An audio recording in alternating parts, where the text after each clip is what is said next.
fight again.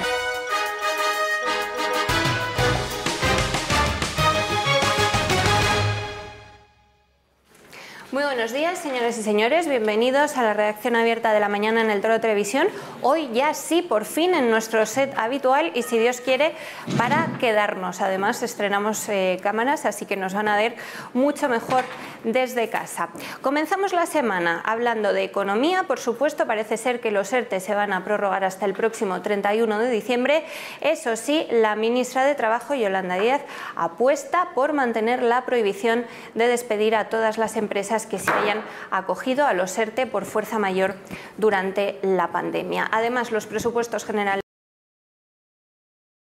el caballo de batalla de los diferentes partidos, el gobierno de Sánchez e Iglesias intentará pactarlos con Esquerra Republicana en lugar de hacerlo con Ciudadanos, como parecía que se estaba negociando en las últimas semanas. Tenemos muchos más asuntos. Vamos a analizar lo que está pasando en los hospitales españoles. Si es cierto que nos enfrentamos a la segunda gran oleada, hay hospitales que ya tienen sus UCIs con un 15% de enfermos ingresados por coronavirus. Y, por supuesto, vamos a tener el mejor análisis. Nos van a acompañar, además de Julio Ariza y Josep María Francás, el doctor Burgueño y Javier de la Cruz a lo largo de toda la mañana. Julio, muy buenos días. Muy buenos días, María. ¿Qué tal?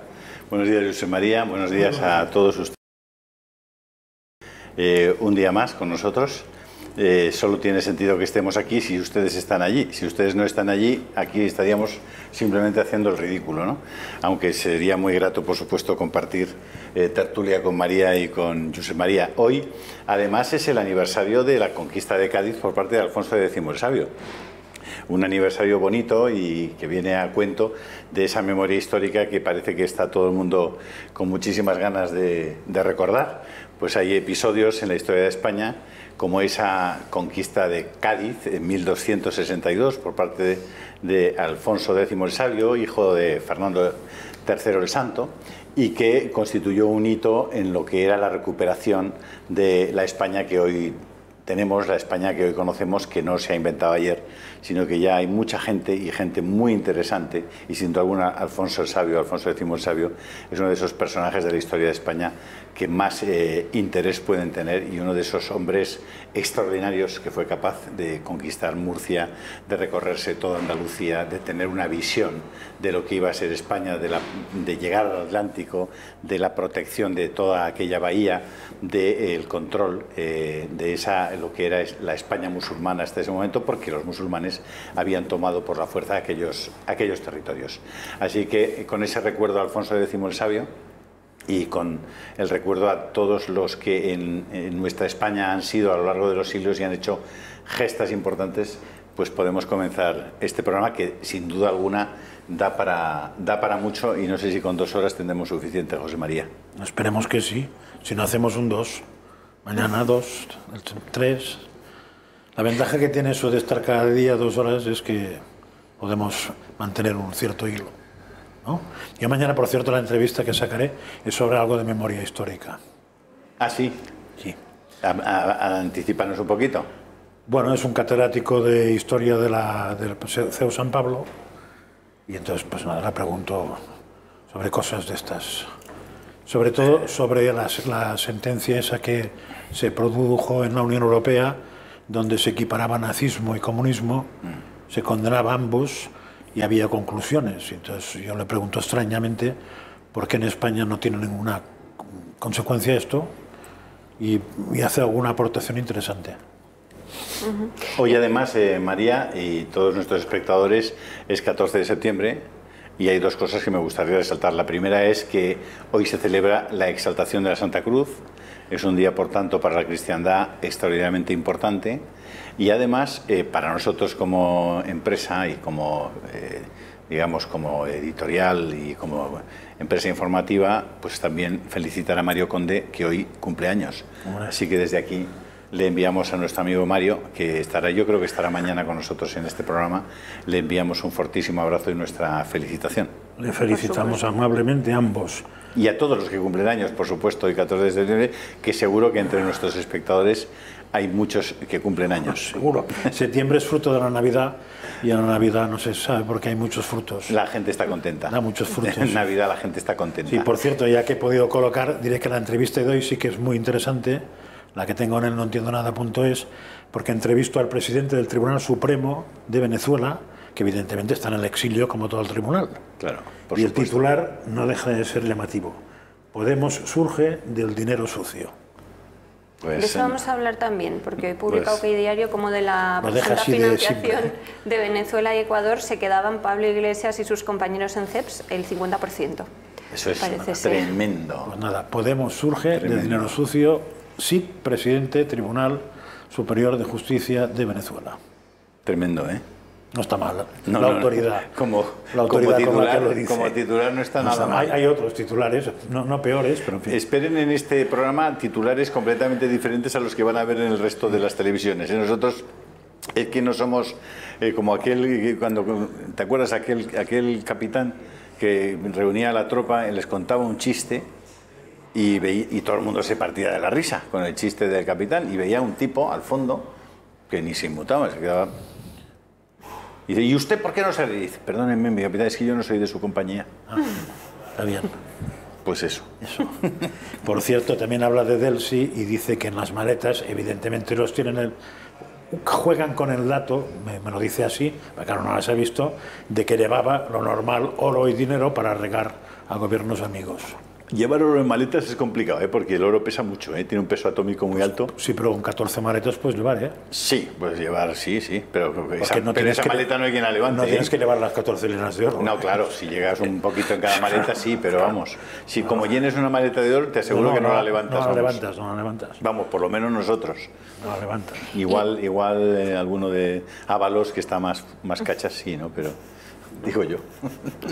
Y es una semana clave en Cataluña porque el jueves veremos qué pasa con Torra, qué decisión toma el tribunal. Ha sido clave la semana pasada, Josep María, que ha sido un enorme fiasco la diada, ¿no? La diada fue, sí, bueno. Enorme fiasco. Sí.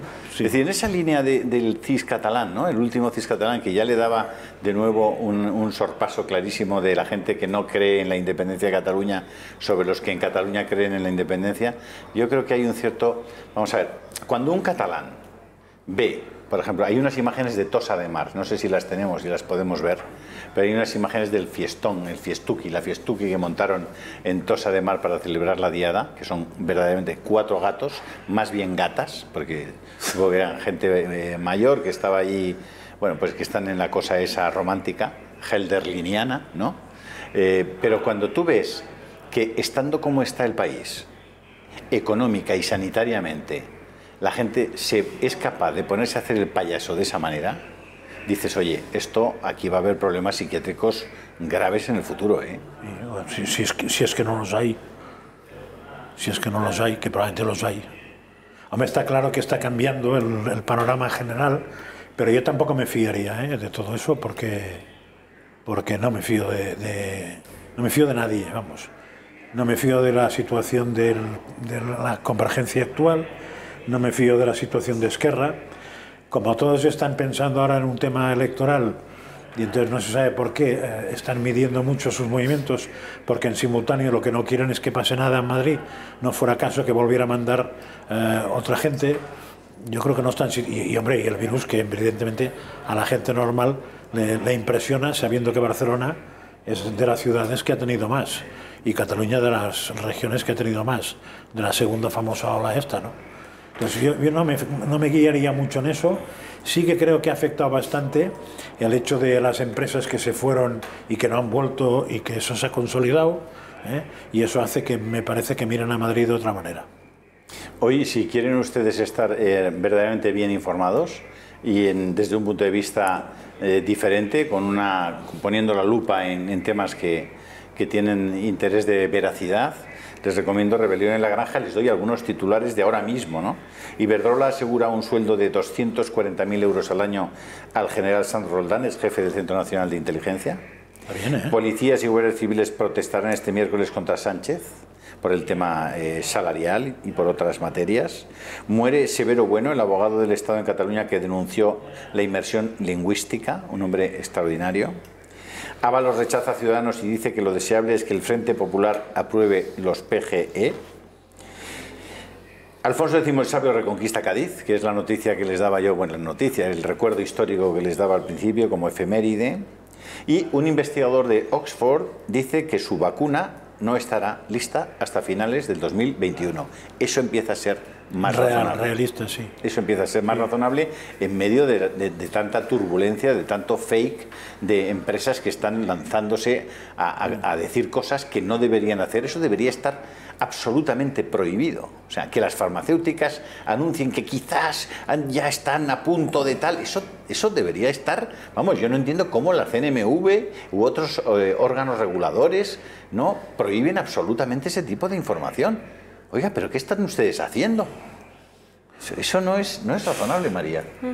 Por cierto, que hablando de vacunas, hoy tenía que empezar en Madrid, tenían que empezar las pruebas de la primera vacuna de COVID-19 que se van a probar en nuestro país. Se han tenido que retrasar. En Santander sí que parece que van a empezar este lunes. En Madrid al final será el martes por un problema con el laboratorio. Pero bueno, tras esas noticias preocupantes sobre la vacuna de Oxford que conocíamos la pasada semana, bueno, pues parece que algunos estudios sí que siguen adelante. Así que pendientes de... Yo les animo a nuestros espectadores, si quieren estar en un vistazo, ver un poquito las noticias, un poquito de fondo, rebelionenlagranja.com, que es nuestro portal de información, pero de información un poco de fondo, no está en el minuto a minuto, pero está en temas que de verdad importan, y se lo recomiendo vivamente. Y si es Madrid lo que les interesa, madrid365.com, creo que es, ¿verdad? Madrid365.es.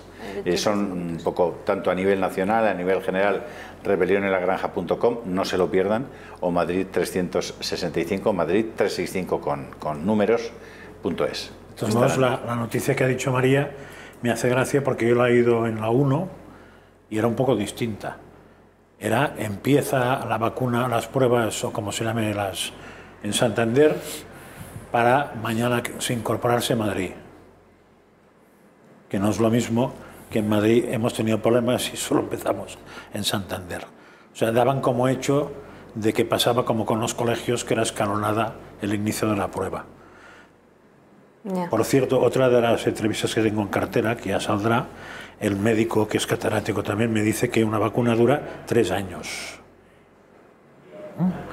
Ahora, que puede haber una serie de procesos, me dice él, que sin acortar la seguridad, lo que se hace es que mientras estás en una etapa, no esperas acabarla, sino que empiezas la segunda. Sin acortar los tiempos de la primera, puedes empezar la segunda.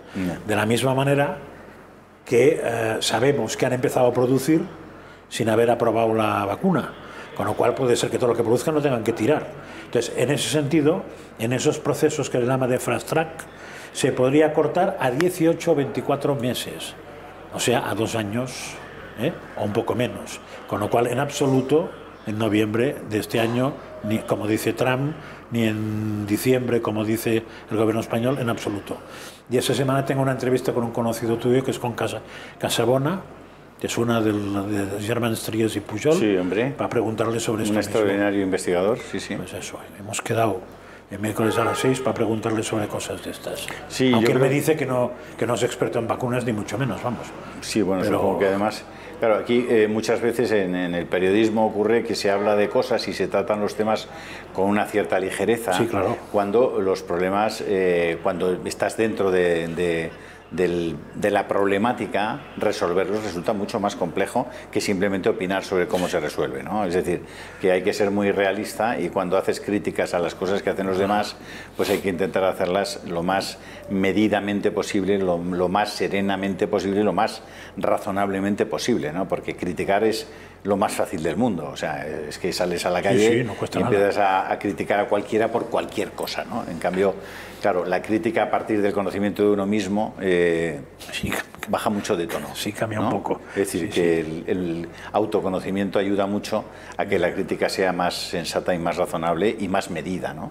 Lo que no ves en casi todos, te asomas a las habituales tertulias de los medios desde prácticamente el principio de la mañana y te das cuenta la ligereza y la falta de seriedad en la crítica que existe en la mayor parte de los opinadores. Te dices, oye, si opinaran sobre ti así, macho, ya, pero es que en el momento que uno, claro, que en el momento que uno, además de opinar, pontifica sobre cualquier tema, ya se ve que falla algo. Sí, sí. Porque en general el problema que tiene el periodista, que muchos opinadores son periodistas, es que le han enseñado cómo hablar, cómo escribir, o cómo digitalizar, o cómo editar, pero no le han enseñado sobre qué. Es un poco como los maestros les han enseñado a enseñar, pero ¿sobre qué? Sobre nada. Entonces es muy importante que vaya a enseñar, sepa enseñar sobre algo aprendido previamente, matemáticas, ciencias, tal, y el periodista que sea capaz de opinar, de hablar, de escribir, de tal, sobre algo que ha aprendido previamente, lo que sea, pero algo. Si no ha aprendido nada, tenemos un problema muy grave. Hemos preparado, María, y tú, cuando tú digas, le damos paso, un vídeo de un matemático comunista catalán. Lo vamos a ver en 10 minutos. Vale, no, lo digo simplemente para que se preparen nuestros espectadores. Sí. Es un poco largo, pero es tan bueno que hemos decidido ponerlo. Además, vamos a tratar de ponerlo a media pantalla para que nosotros en la otra media pantalla podamos en algún momento cortar y hacer alguna acotación, como si fuera un discurso de Pedro Sánchez. Pasa que este hombre es un hombre que desde el marxismo, desde el comunismo de su juventud y desde su presencia en la propia Rumanía de Ceausescu, cuenta cómo él ve ahora el franquismo y cómo y le explica a Pedro Sánchez por qué en la crítica, como decíamos ahora, al franquismo hay que ser un poquito más sosegado y un poquito más serio. Un poquito más serio. Porque juzgar los hechos históricos de hace 50, 60 años con los criterios y los parámetros sociales de hoy es simplemente falso. No se puede acertar en ese juicio. Tú, para hacer un juicio histórico, tienes que recrear las condiciones de contorno que había en ese momento, porque si no, estás haciendo una tontería, porque además tú mismo serías injuzgable desde ese punto de vista. Y todos intentamos ser juzgables con un cierto equilibrio, ¿no? Ser juzgados razonablemente, racionalmente, ¿no? Entonces, este hombre hace un esfuerzo desde la izquierda, por eso creo que vale la pena que lo escuchemos, y porque además lo explica muy bien, cómo ve un comunista el franquismo, en un momento en el que parece que solamente hay que atenerse a criterios verdaderamente estúpidos, falsos y además fracturadores de la sociedad. Entonces, se lo vamos a poner, si nos lo permiten nuestros espectadores, porque yo creo que les va a interesar. Va a ser enseguida. Vamos a intentar ir muy puntuales para que puedan ver todos los espectadores en sus casas ese vídeo completo, porque como decía Julio es un poquito largo. Antes vamos a comenzar las salidas de esta semana, que hoy empezamos yéndonos hasta la madrileña calle de Ferraz. Muchos de ustedes recordarán el caso de Antonio Rus Fuentes, que fue detenido el pasado 3 de enero, hace ya unos meses, por manifestarse ante la sede del Partido Socialista, la sede nacional, y por gritar ¡Viva España! Este hombre fue detenido y pasó en los calabozos más de 10 horas. Bien, se encuentra en Madrid de nuevo, donde ha asistido a esa gran manifestación que se celebró el sábado para pedir la dimisión del gobierno por su gestión de la pandemia, y Antonio se ha quedado unos días más para volver a la sede de Ferraz a mostrar su malestar con la gestión de Sánchez. Ahí está nuestra compañera Cristina Ramos. Cristina, muy buenos días. ¿Cómo está transcurriendo esta vuelta de Antonio a la calle Ferraz con sus pancartas? ¿Qué tal, María? Muy buenos días. Pues efectivamente estamos en ese escenario, a muy pocos metros de la entrada de la puerta de la sede de Ferraz, porque nos hemos venido hasta aquí, porque de nuevo, como tú contabas a nuestros espectadores, tenemos al protagonista de esta historia 8 meses después. Recordemos, el 3 de enero te detuvieron y has vuelto hoy aquí a ondear la misma bandera y a hacer los mismos cánticos, que es simplemente un ¡Viva España! Sí, la verdad es que he vuelto a lo mismo. He vuelto más veces y ya me han amenazado, por ejemplo, pues el día 31 de julio, con meterme en el calabozo si paseaba por la puerta del PSOE. Esto es la Policía Nacional Bolivariana, que es la que tenemos en este momento al servicio del gobierno narcodictador español, del PSOE y de la rata chipuda. Entonces, hoy he venido pues a pasear simplemente, pero la bandera de España a la policía le da grima, le tienen miedo. O sea, piensan que la bandera de España les va a agredir. Me gustaría decirle a los españoles que nos estén escuchando que es una pena, es una gran pena que la Policía Nacional esté al servicio de esta gentuza que nos gobierna. Pero ¿cómo le ha recibido, Antonio, la policía esta misma mañana cuando ha vuelto usted aquí con la misma pancarta y con la misma bandera? Recordemos que aquel día que le detuvieron.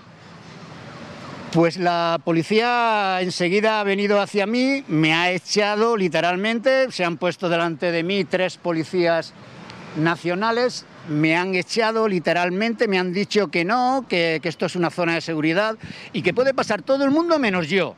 O sea, en realidad a lo que le prohíben el paso es a la bandera de España, porque les da miedo, les da asco. A la Policía Nacional Bolivariana Española les da asco la bandera nacional española y por eso prohíben el paso por la sede del PSOE, partido al que ya ha demostrado reiteradamente, así como sus declaraciones el otro día dándole el pésame a un etarra, que le da asco España.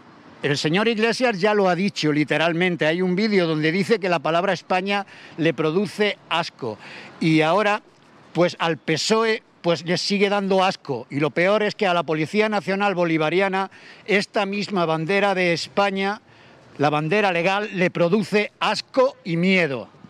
Hemos visto, Antonio, que ha venido usted con las mismas ganas. Intuyo que sus intenciones de clamar efectivamente que usted está a favor de este país, que ama a España, que quiere gritar viva España y que no está a favor de que el gobierno no le guste nuestro país, estas ganas no van a cesar.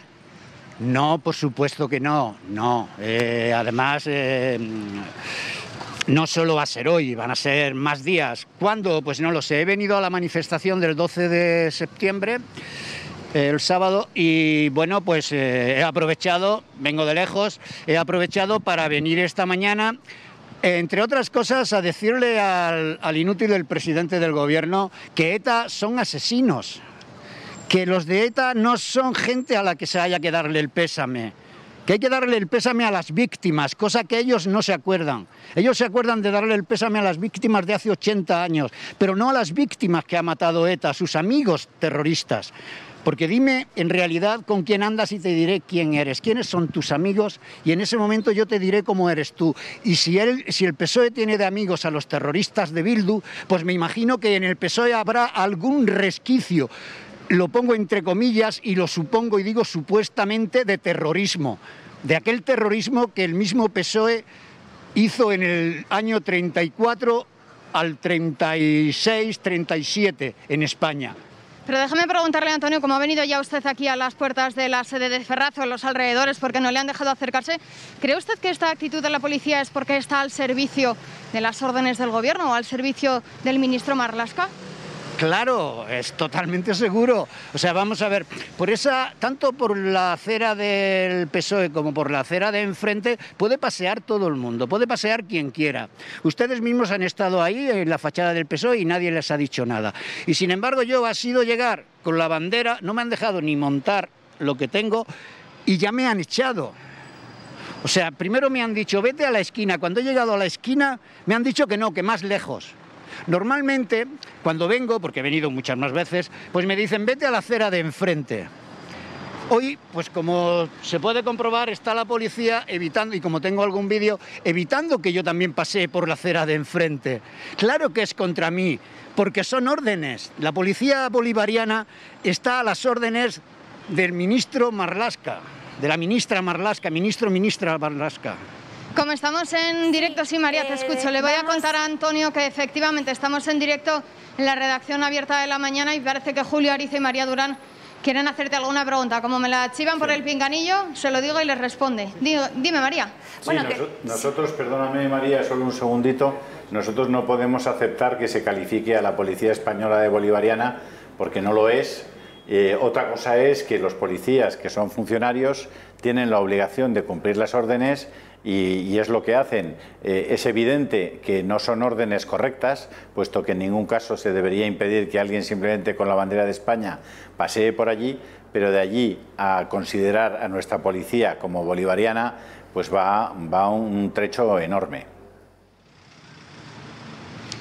Efectivamente, dicen desde este plató que hay un trecho enorme a que usted califique la labor de nuestra policía, que al final está cumpliendo con su trabajo, que lo califique de bolivariana. Sí es cierto que podemos decir que a lo mejor sigue las órdenes del gobierno, pero de ahí, al menos, es la opinión de esta casa, no consideramos que nuestra policía o el papel que cumple la Policía Nacional en nuestro país sea bolivariana. Yo creo que no merece ese calificativo. Bueno, usted ha visto como me han prohibido tanto el pasear por una acera, la acera de Ferraz, del PSOE, como la acera de enfrente.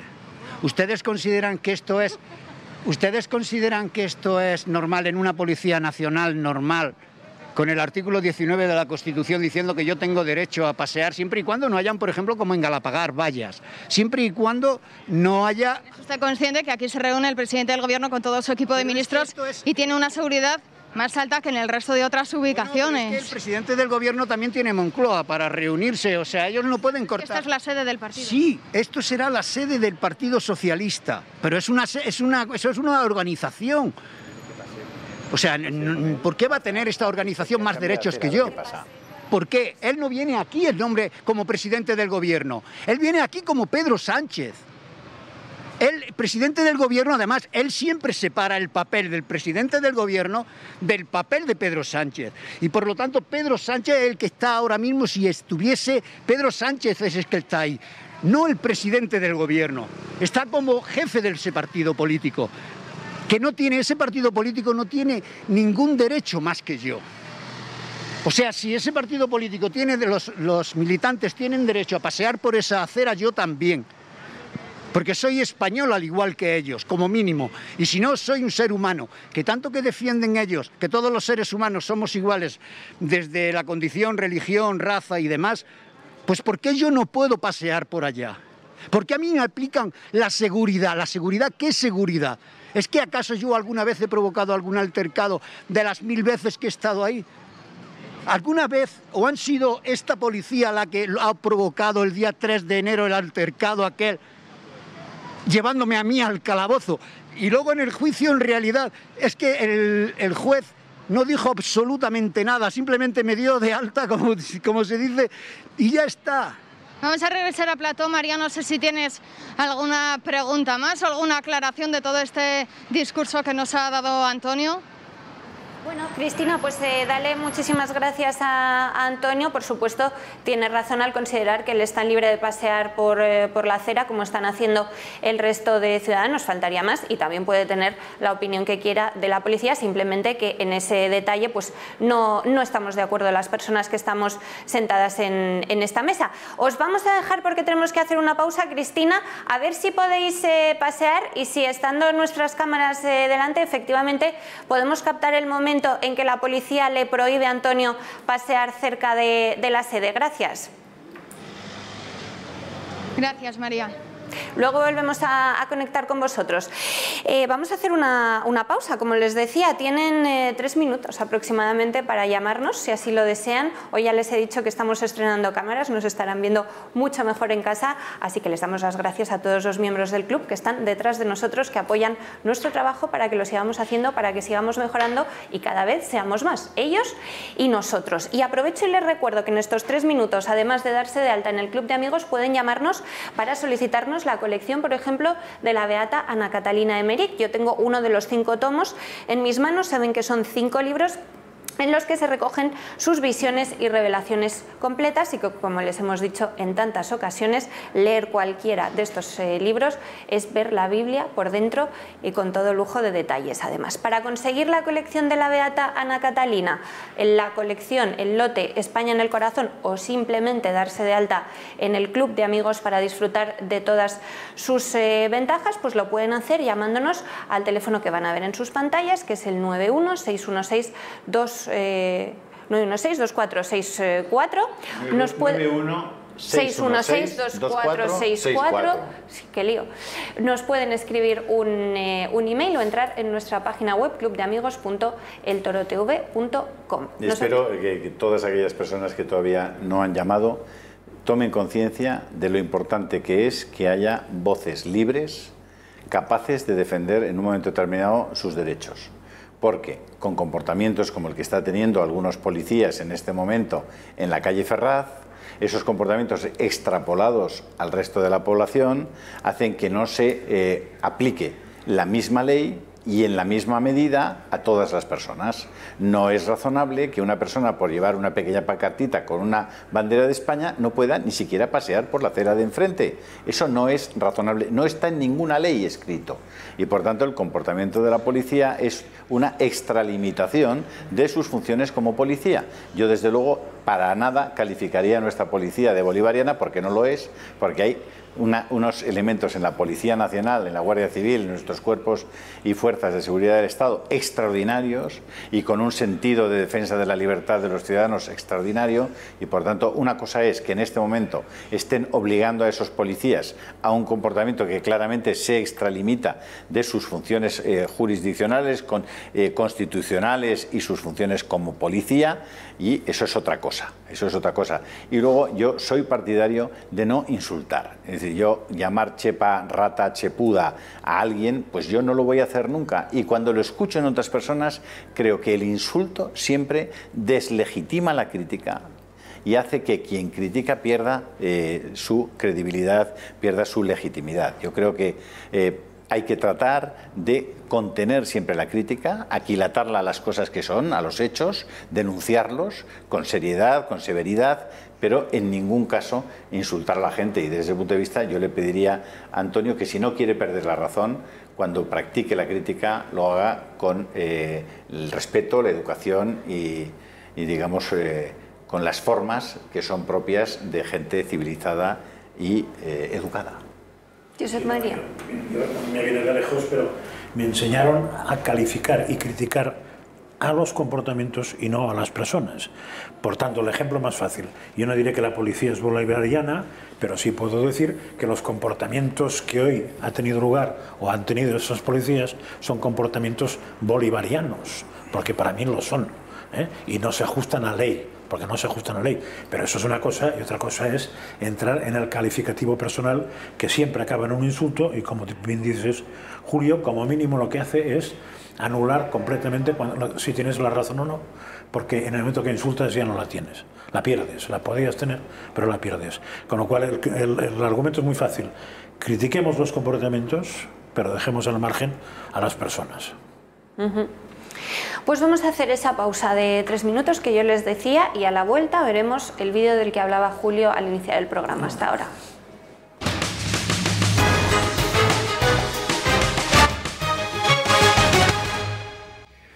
Estamos de vuelta en la redacción abierta de la mañana. Para los espectadores que se hayan unido durante la pausa, ya saben que estamos en nuestro set característico, estrenando cámaras. Voy a saludar en la mesa a Félix García de Pablos. Félix, bienvenido. Bienvenido, buenos días. ¿Cómo estás? Muy bien, Hablaremos de monopolios durante el programa, y tal y como les dijimos hace unos días a los espectadores, de los grandes grupos de comunicación. De comunicación, en este caso. Y como algunos se han visto favorecidos en algunos casos por los diferentes gobiernos.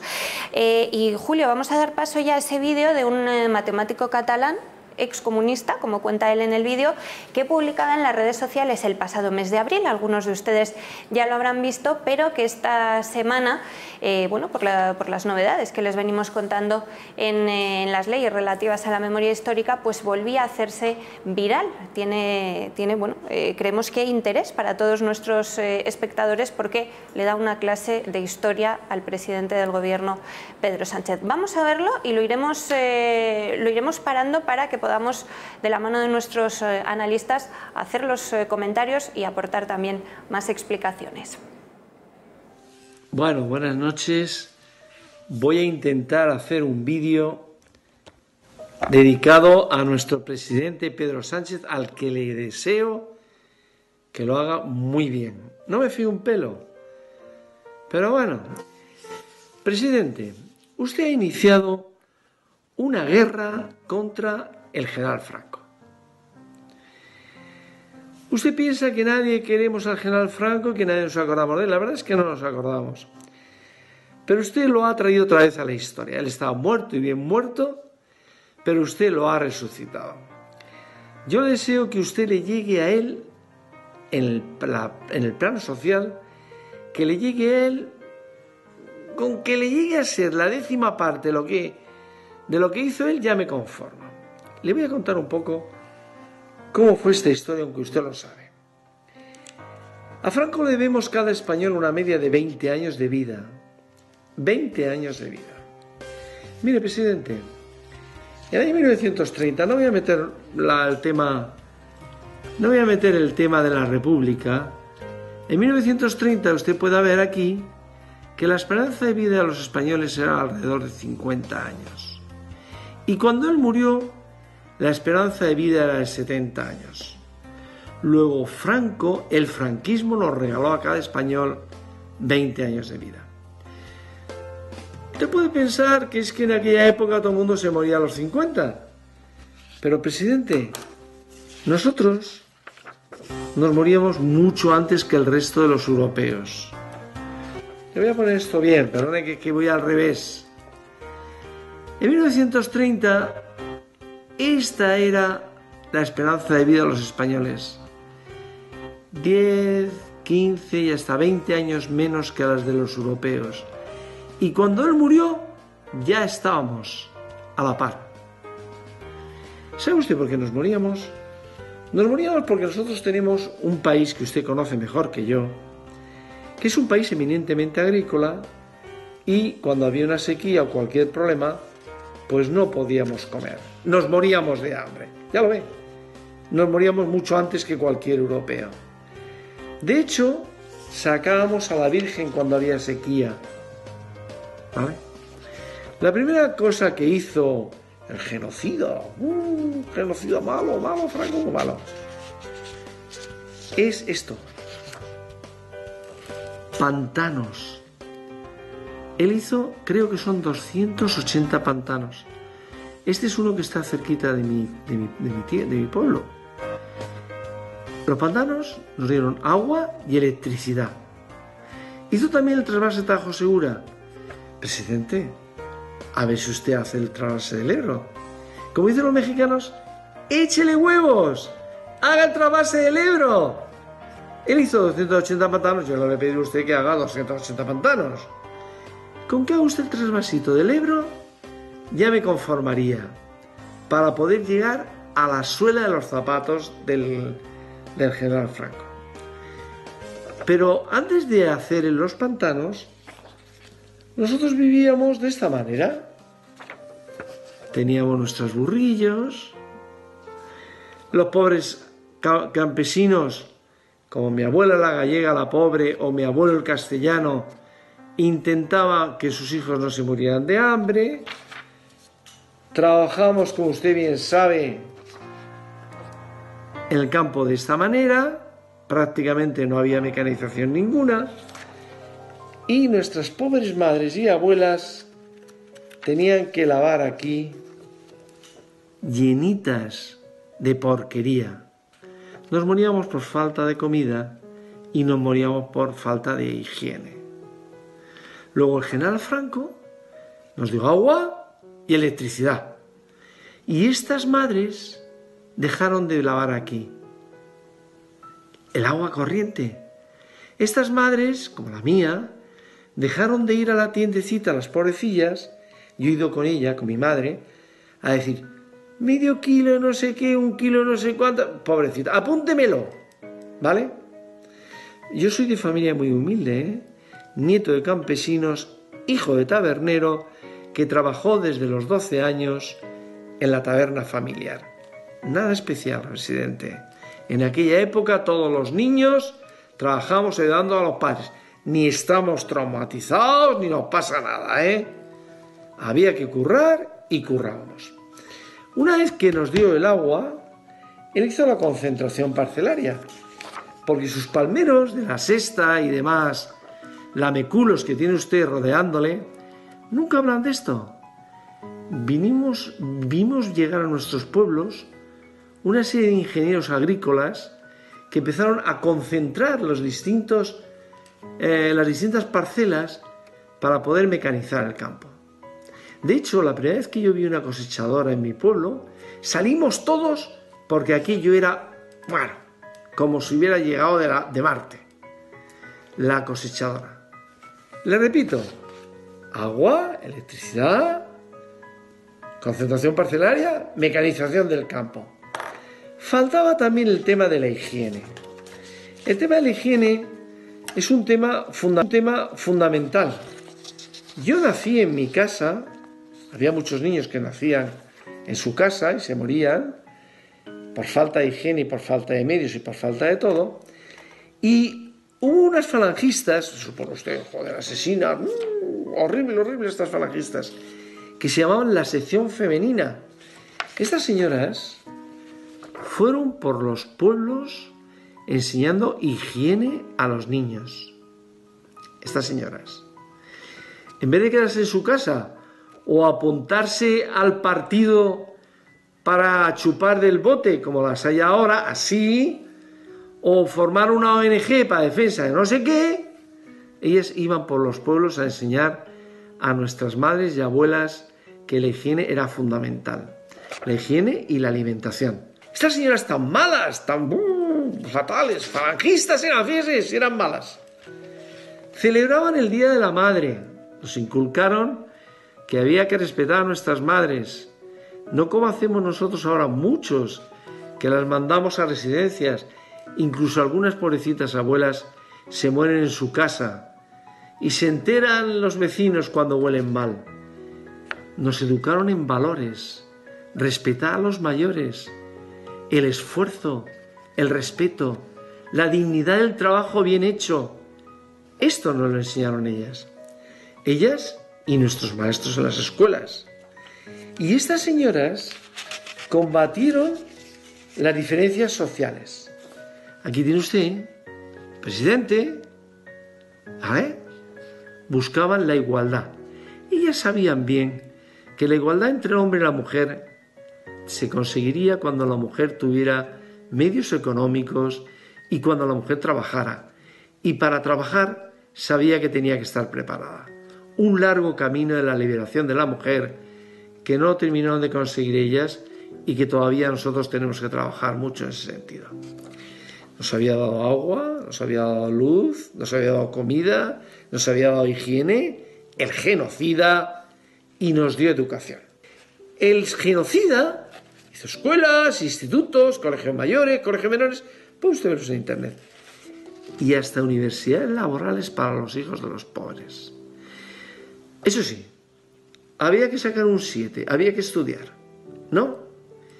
Y estas universidades laborales que usted visitará y conocerá, usted a lo mejor habrá ido a colegio privado, porque tiene usted pinta de ser un niño bien, no, le digo con todos los respetos, con todos los respetos, ¿vale? Universidades laborales para que fuéramos los hijos de la gente humilde y trabajadora, ¿vale?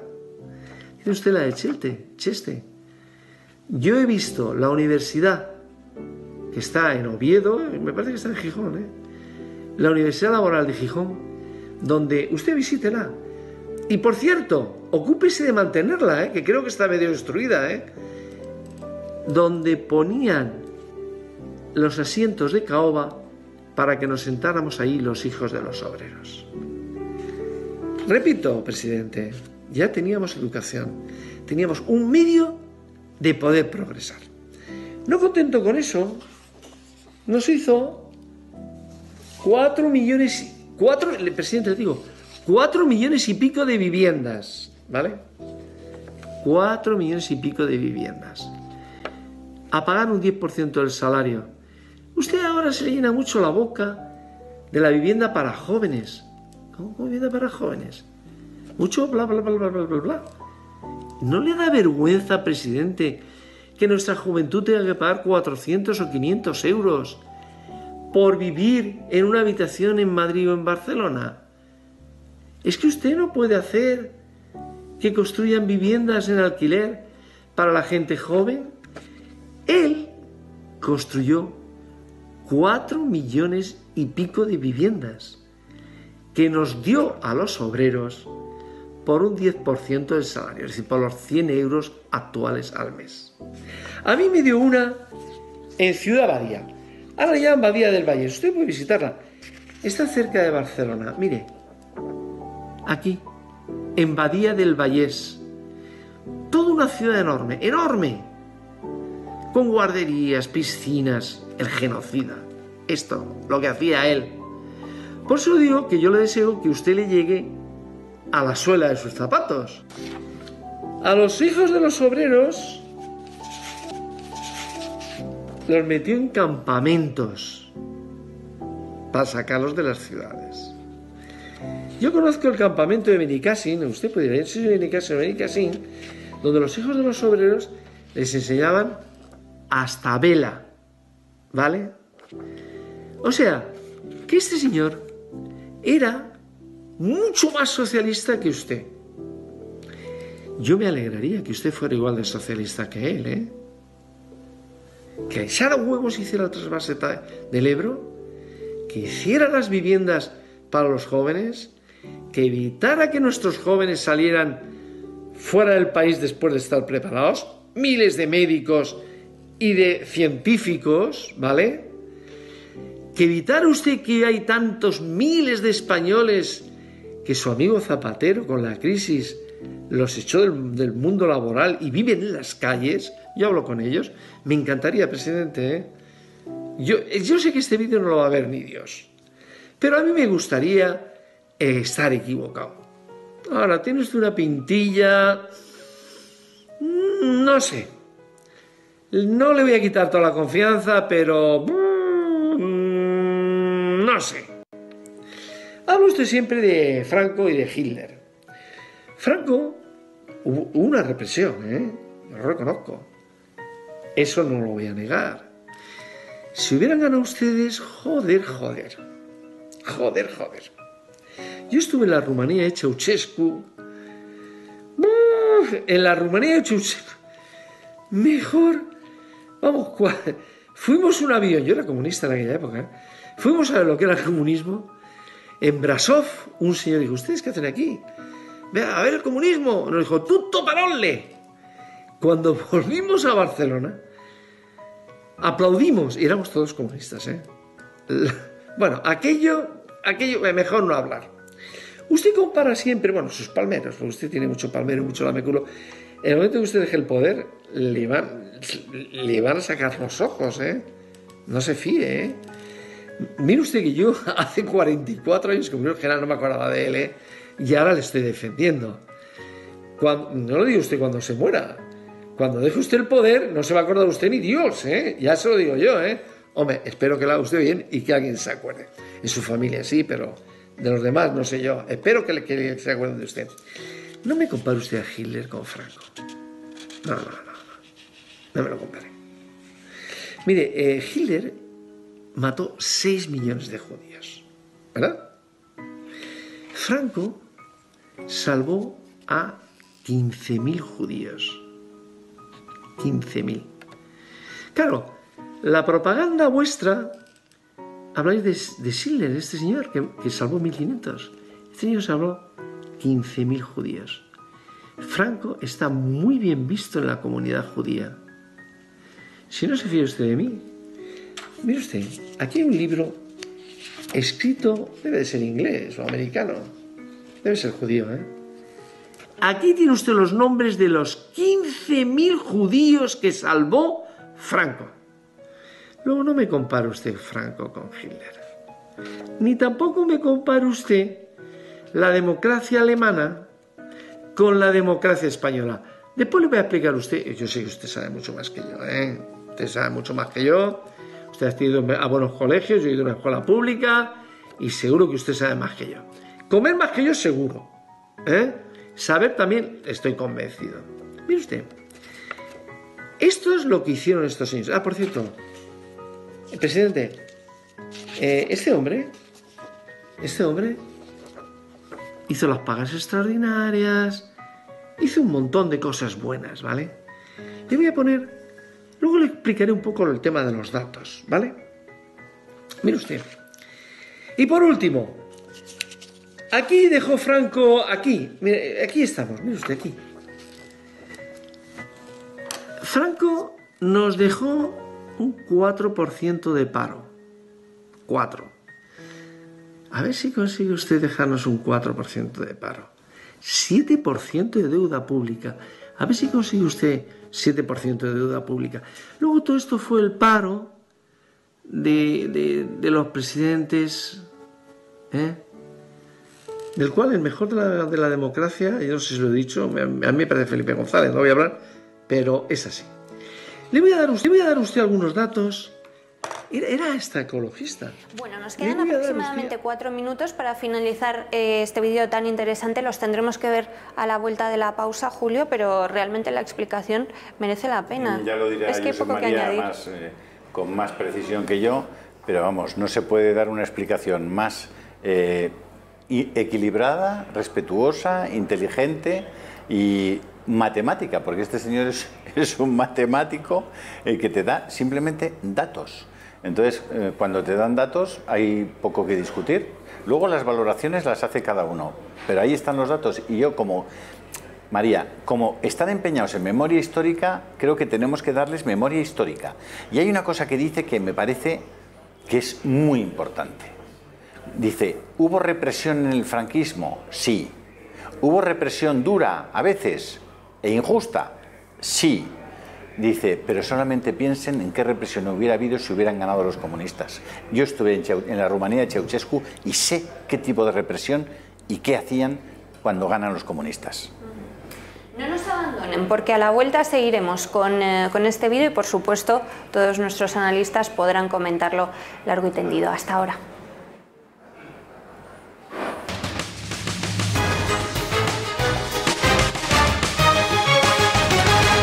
Dar usted algunos datos. Era esta ecologista.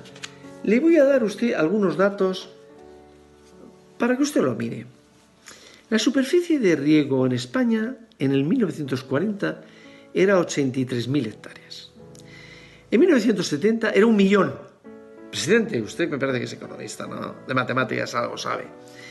Yo soy matemático, pero usted seguro que sabe también. 83.000 hectáreas y 1 millón en 1970. La producción de energía eléctrica en el año 40 era 3.617.000 kilovatios hora. En 1970 eran 56 millones. 3.056 millones. La capacidad de los embalses en 1940 era 400 millones de metros cúbicos y en 1970, 36.000 millones de metros cúbicos. ¿Vale? El paro. ¿Qué hizo este hombre con el paro? Pues mire usted, en el 1970 éramos el tercer productor mundial en astilleros. Venga, échele ganas. ¿Vale? Vaya usted a los astilleros, no los cierre. Denle trabajo a los obreros. Se produjeron 920.000 toneladas, ¿vale? En 1975 éramos la novena potencia industrial del mundo. Novena. No sé dónde estamos. No sé dónde estamos. Me parece que la industria era el 36% del PIB. No sé ahora cuál está porque es que tampoco me interesa mucho. Me puedo dar más datos, ¿no? Pero ¿para qué le voy a dar más datos? Novena potencia. Y le repito el más básico, Paro 3,78%, deuda 7%, ¿vale? Y no sé, hay por aquí mucho más, pero bueno, usted ya lo sabe mejor que yo. Lo que pasa es que usted y sus palmeros pues lo manipulan. Era hasta ecologista. Mire usted, la repoblación forestal en 1940 fueron 792 hectáreas en el 40 y en 1970 2.350.000. Franco ecologista. Seguro que usted también lo sabe. No le hablo. Una cosita que es importante, esto es importantísimo.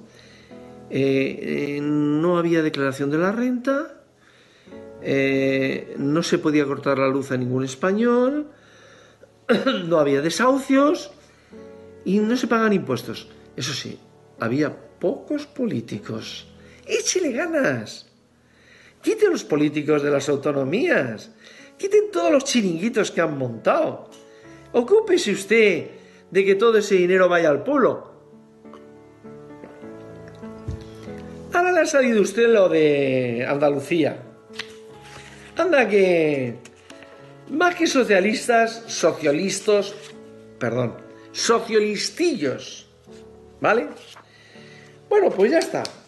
O sea que si viene ahora algún niñato de mierda, no se considera usted un niñato de mierda, a decirnos a nosotros que somos fascistas, que no entramos en la democracia, es como si usted fabrica un autobús de lujo y ahora viene alguien y le dice que salga usted el autobús.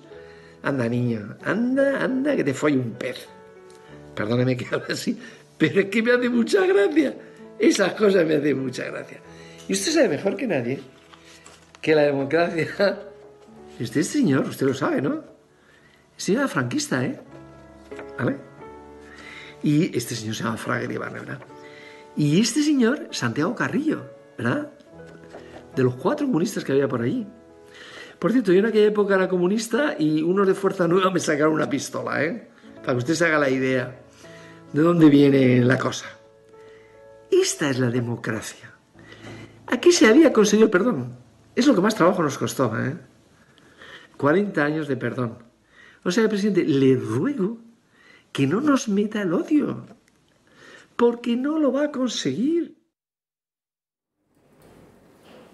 Bueno, era un vídeo de abril, porque algunos espectadores nos están escribiendo que ya lo habían visto hace algunos meses. Efectivamente, tal y como hemos dicho antes de comenzar a verlo, este matemático publicaba esta pieza en abril, Josep María, pero tras conocer las novedades sobre esa ley para castigar lo que el gobierno considera apología de las dictaduras, pues mucha gente ha vuelto a compartirlo. Yo no lo había visto, Y me quedo con la última frase, pero que da para mucho más, que es no nos venda el odio. Me parece que es muy buena frase la que acaba de decir. A ver, yo no tengo la sensación de que el vídeo que hayamos visto sea una apología del franquismo y mucho menos el vídeo hecho por un nostálgico del franquismo. Lo que me parece que es un nostálgico de los gobernantes que gobiernan, eso sí. Aparte, dejando al margen la ideología. Creo que es un vídeo de una persona que no es en absoluto sectaria, que viene muy de la izquierda, pero que lo que valora es lo que decíamos antes, los comportamientos, en este caso las actuaciones. Y las actuaciones son buenas o malas, no según quien las haga, sino si son buenas o son malas. Y deja al margen la cuestión política de valorar al personaje, al cual ha llamado unas 20 veces en tono menor, genocida, tal, como para dar a entender que no le está preocupando, no está juzgando eso, sino que está juzgando actuaciones en la electricidad, etcétera, etcétera, etcétera.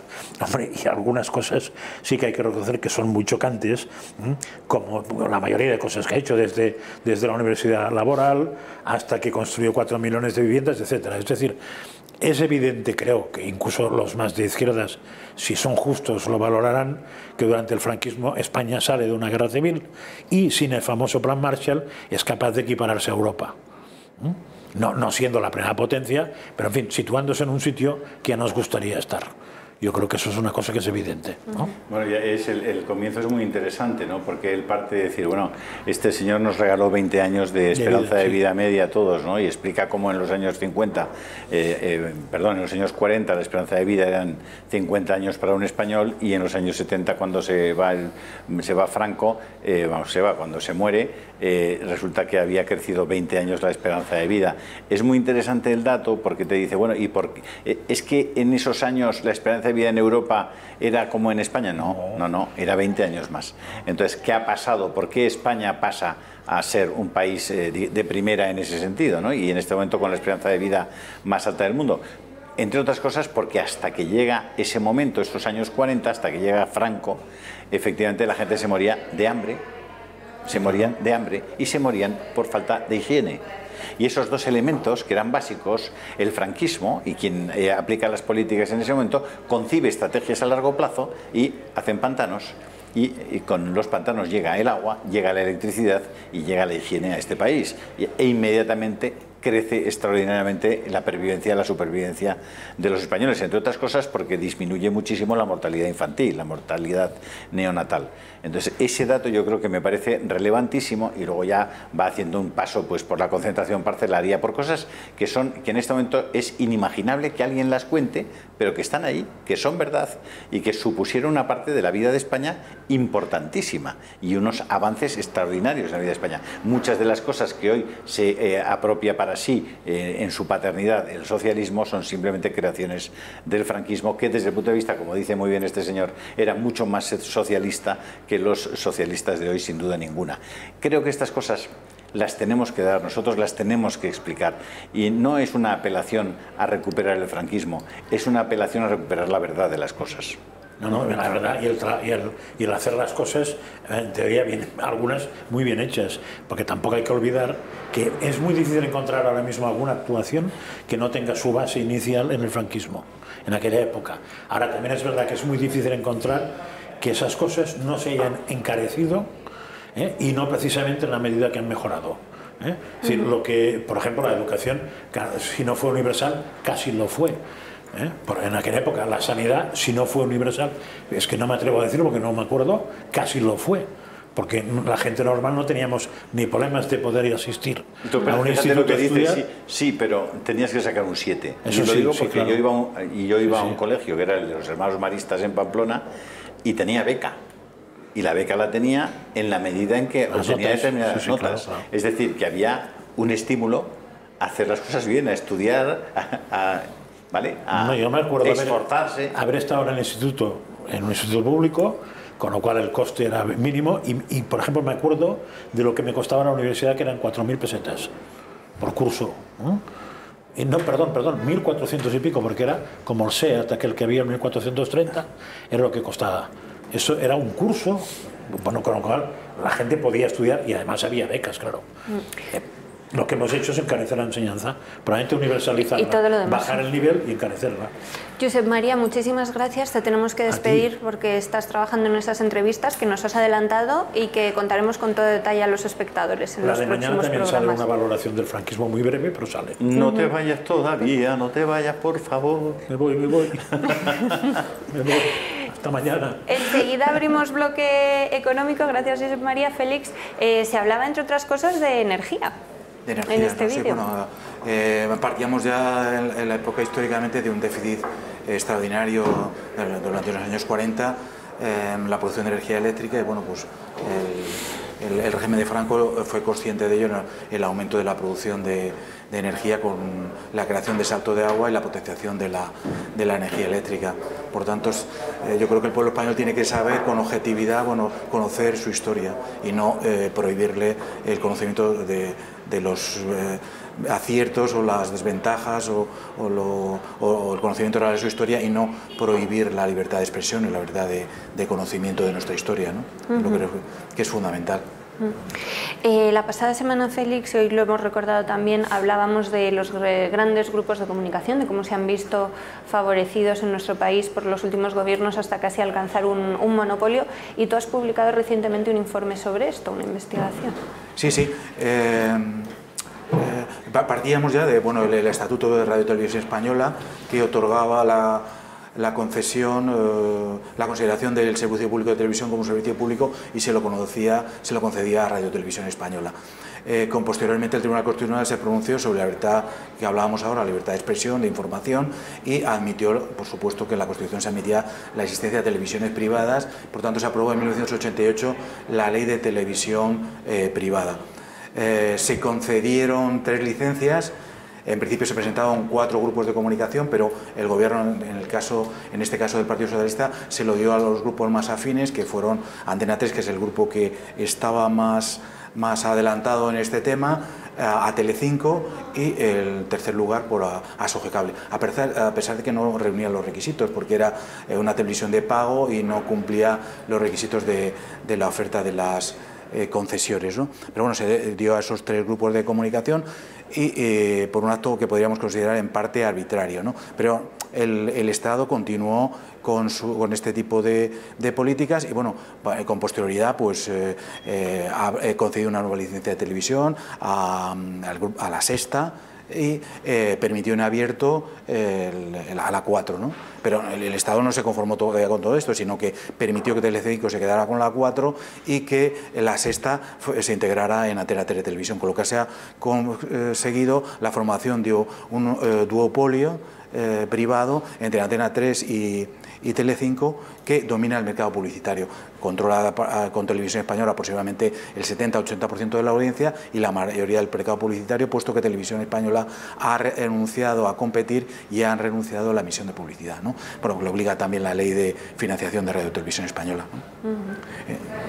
¿Quiénes son los más perjudicados con esta ley? Supongo que los espectadores, bueno, que no tienen una oferta real. La ley de comunicación audiovisual lo dice claramente: todo empresario, toda persona tiene derecho a tener su canal de televisión y emitir, porque eso es un principio de la libertad de empresa del artículo 38 y de manifestar su propio ideario y además lo reconoce la ley de comunicación audiovisual y además reconoce a cada ciudadano el derecho a recibir opiniones de los distintos medios de comunicación, de las distintas ofertas en el mercado publicitario. Lo que pasa es que eso se ha restringido justificadamente en razones técnicas de que solo se pueden conceder determinadas licencias de televisión, pero bueno, también el Estado ha concedido numerosas licencias, luego el Partido Popular en el año 2010-2015 concedió una serie de licencias, pero al final no se ha modificado este reparto del mercado de la televisión de comunicación en España. Continúan controlando Televisión Española, que se financia vía impuestos y vía de ayudas, y el grupo de Antena 3, el grupo Telecinco, que se financian por el mercado de publicidad. El resto son canales temáticos que nos remiten información, porque realmente lo dice muy bien tanto el Tribunal de Justicia de la Unión Europea, que nos lo ha recordado respecto del sistema de financiación de Radio Televisión Española, como respecto de las televisiones, se justifica este régimen de concesiones en el servicio público de televisión, con 3 requisitos: tienen que informar, tienen que educar y tienen que entretener. Sin embargo, en España estos grupos televisivos compiten en el mercado publicitario y no se dedican a informar o a investigar o a generar opinión o a educar a la opinión pública, sino que se dedican a competir y simplemente a entretener, ¿no? Con lo cual el ciudadano español pues carece de ese instrumento de comunicación, de nuevas ideas, nuevas plataformas, a recibir información, de investigación. Entonces se cercena ese derecho del ciudadano español. Desde la época de los gobiernos de José Luis Rodríguez Zapatero, Televisión Española dejó de emitir publicidad. En un primer momento, bueno, el resto de medios no sabía cómo les iba a afectar porque parecía que iban a tener que financiar a Televisión Española, pero al final los grandes monopolios han salido más que beneficiados con esto, ¿no? A pesar de que tienen que destinar un pequeño porcentaje a Televisión Española para compensar el que no emita publicidad, pero realmente se han llevado toda la publicidad de la que era la primera cadena. Sí, al final el resultado real es que han sido muy beneficiados porque se han quedado con toda la tarta del mercado publicitario y con la mayoría de la audiencia, ¿no? Porque Televisión Española pues se ha reducido su audiencia a un 17% en total. Bueno, en la práctica, Félix, y tú lo has estudiado muy bien, lo que han conseguido es que sea prácticamente imposible que emerja una televisión al margen del duopolio que pueda competir en igualdad de condiciones. Es prácticamente imposible. Algunas de las concesiones que se dieron están malviviendo. Piensa que se dio una televisión a Real Madrid, que es Real Madrid Televisión, con unos datos de audiencia escasísimos. Se le dio otra a Blas Herrero, también, que lo que ha hecho es ponerla al servicio de una empresa norteamericana también. Se le dio otra al grupo Sequoia, que se llama TEN, y que prácticamente está, pues si se pregúntense ustedes a ver si la han visto alguna vez o la conocen, que está en el fondo, fue retirarle una licencia para que Antena 3 y Telecinco no tuvieran competencia de verdad. En fin, la verdad es que todos los argumentos a favor de la libertad de información, de la libertad de empresa, de tal, se han ido a la porra con las concesiones que el Partido Popular otorgó y que bueno, hacen que para muchas compañías como la nuestra sea prácticamente imposible, por supuesto, llegar hasta el último rincón de España, como llegan las concesiones en abierto de televisión digital, pero si lo consiguieras, conseguir la publicidad para poder mantenerte a flote es realmente imposible. Para que se hagan una idea, una televisión digital terrestre, una, Antena 3, TEN, KISS, Telecinco, solo en electricidad, a Cellnex, que es la única compañía que da servicio a todas estas televisiones, para que los repetidores de cada uno de los postes lleguen con ese programa hasta el último pueblecito. Eso, la electricidad, es decir, lo que hay que pagarle a Cellnex son más o menos 6 millones de euros al año. 6 millones, es decir, 500.000 euros mensuales por la electricidad, ¿vale? A partir de que has conseguido pagar la electricidad, tienes que empezar a pagar los gastos de producir la televisión. Sí, sí. Y tienes que encontrar la comercialización adecuada para conseguir esos ingresos. Si no, con 500.000 euros al mes de pagar electricidad, en muy poco tiempo estás completamente arruinado y quebrado. Si el mercado publicitario no se abre de modo que puedas aspirar a la publicidad por la audiencia que puedes conseguir, si eso no es proporcional, es imposible el negocio, como negocio. Por eso nosotros no estamos en televisión digital terrestre en abierto, salvo en algunas zonas de España, y estamos en las plataformas y tratamos de llegar hasta el último rincón en la medida en que podemos. Tenemos obviamente mucha menos cobertura y mucha menos fuerza que la que tendríamos si pudiéramos estar en el último pueblecito de Jaén en abierto, ¿no? Pero eso es así y eso es lo que han conseguido. Eso se hizo retirándole la publicidad a Televisión Española. Fue Teresa Fernández de la Vega la que en un acuerdo con el duopolio dijo, oye, hacemos un decreto. Televisión Española, que estaba en unos volúmenes de publicidad muy altos, cedió todo ese pastel publicitario al duopolio y a cambio, pues vaya usted a saber qué pasó allí, cómo pasó, pero la realidad es que hoy las eso es así. Las primeras concesiones, que fueron Antena 3 y Telecinco, se beneficiaron de ese mercado publicitario. Son las primeras que crearon su infraestructura y ahora no puede venir un tercero a competir con esas necesidades financieras. Por eso cuando nuestros colegas de La Sexta, de Telecinco, de cual tal, presumen de audiencia, yo les digo, por favor, por lo menos sed discretos, sed prudentes, no presumáis, porque para tener audiencia lo que necesitas son postes. A mí cuando en la cadena SER dicen, tenemos tantos millones, es que tenéis 500 postes. Es que el que compite con vosotros con 2 postes, pues tiene 2. Si tú con 500 postes no eres el líder, cuando el siguiente tiene 350, es que eres tonto. Eso es así de sencillo. O sea, cuando la SER van, es que tenemos... O sea, lo que tenéis son 500 postes. Y lo que habéis hecho es bloquear que la radio digital terrestre, que hubo licencias en el año 2000, para que nuestros espectadores lo sepan, hubo unas concesiones que se llamaron radio DAB, Digital Audio Broadcasting, radio digital. Bueno, la radio digital que está desarrollada ahora en Alemania, por ejemplo, y que si ustedes compran determinados modelos de coche verán que pone DAB, la radio digital consiste en que con una sola frecuencia cubres toda España con sonido digital sin interferencias. Es decir, que tiene unas ventajas respecto a la frecuencia modulada espectaculares. Bueno, se dieron 10 licencias. 10 licencias, pues una se llevó la SER, otra la COPE, otra Onda Cero, otra...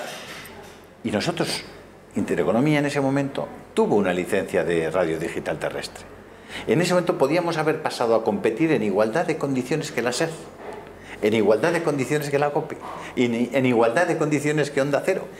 Técnicamente es posible.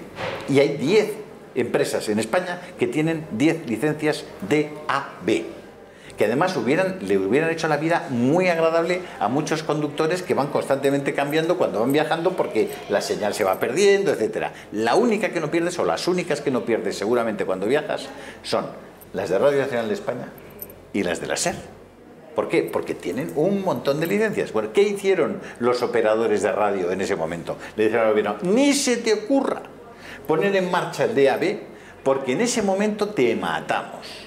Porque nosotros somos 3 aquí, con Radio Nacional de España 4, tenemos el pastel perfectamente repartido y de repente, ¿qué vamos a tener? 10 que tenemos la cobertura de toda España y vamos a competir en libertad. No. Y el DAB está paralizado desde el año 2000, 20 años después. Sigue paralizado en España y sigue emitiendo, porque tienes la obligación legal de seguir emitiendo por DAB. Si ustedes compran un aparatito que pongan DAB, verán que hay una serie de canales. En uno de ellos escucharán, en este caso, Intereconomía Radio. Y eso va así.